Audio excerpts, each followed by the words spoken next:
عمران خان کے 102 کیسز ہیں اور ان 202 کیسز میں ان کو جو فرق ذرائع سے آفر آتی ہے کہ اگر آپ ہمارا کہنا مان لیں تو آپ کے سارے 202 کیسز ایک دن میں ختم ہو جائیں گے. تو ایک دن میں کیسز کیسے ختم ہو جائیں گے؟ اول بننے نہیں چاہیے تھے، جب بن گئے تو ایک دن میں کیسز کیسے ختم ہو سکتے ہیں؟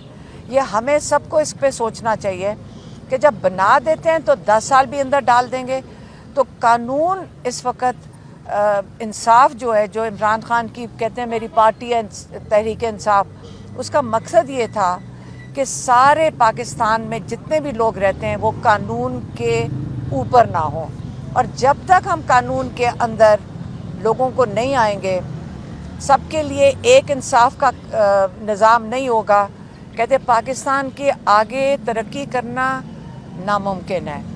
یہ ایک ان کا پیغام تھا. اور دوسرا انہوں نے آج یہ بھی کہا کہ میری پوری کوشش ہے، اور انہوں نے جو ان کے ساتھ جو لائرز ان کی لسٹ ساتھ لے کر گئے ہیں، وہ باری باری ان کو یہی کہہ رہے تھے کہ میرے جو کارکن ہیں ان کو سیٹیں دینی چاہیے.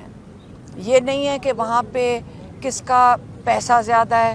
انہوں نے یہ بھی میں نے سنا ان کو کہتے ہوئے، ہمیں نہیں کہہ رہے تھے، لائرز کو کہہ رہے تھے، میں آپ کو صرف بتا رہی ہوں. انہوں نے کہا یہ نہیں دیکھنا چاہیے کہ کتنے کروڑ روپے خرچ سکتے ہیں، آپ نے یہ دیکھنا چاہیے کہ پاکستان کے لیے جن کا حق بنتا ہے وہ ہیں جو کارکن ہیں، اور کارکنوں کو آپ نے میکسیمم کوشش کرنی ہے کہ ان کو یہ ٹکٹس اوارڈ کرنے چاہیے. یہ انہوں نے کہا تھا. آپ نے سوال ضرور پوچھنا ہوگا، یہ انہوں نے ضرور پوچھنا ہے. ہاں یہ بتائیے گا کہ آپ نے کچھ دن پہلے کہا تھا کہ جو سائبر کیس ہے اس سے متعلق برطانیہ اور امریکہ میں بھی کیس فائل کیے جا رہے ہیں، تو اس حوالے سے کوئی پیش رفت ہے کیا؟ کہیں پہ کیس فائل ہوا ہے یا وہ مؤخر ہو گیا؟ مؤخر ہو گیا نہیں، اس کے بارے میں آپ کو جتنا کم بتائیں اتنا بہتر ہے. آپ کو جلد باہر سے پتہ چل جائے گا.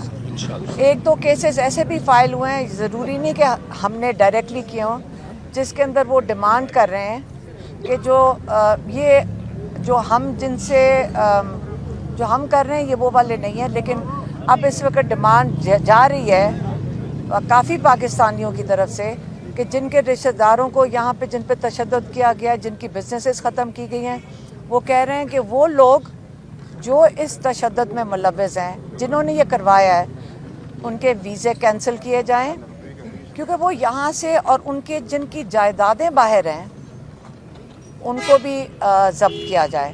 اور یہ صرف پاکستان کے لیے نہیں، اور ملکوں کے لیے بھی یہ ہو رہا ہے کہ جہاں پہ الیکشنز کے اندر دھاندلیاں ہو رہی ہیں، جب یہاں سے لوگ پیسہ لے کے انہی کے ملکوں میں جاتے ہیں جو کہ چیمپئنز ہیں ہیومن رائٹس کے. اگر انہی ملکوں میں ہمارا پیسہ جانا ہے اور ان لوگوں کا جو پاکستان کا پیسہ ہے جو باہر جا رہا ہے، تو کئی لوگ ہیں اس وقت جو کیسز فائل کر رہے ہیں کہ جو اس ظلم کے ذمہ دار ہیں ان کے ویزے بھی کینسل کیے جائیں، ان کی جائیدادیں بھی ضبط کی جائیں.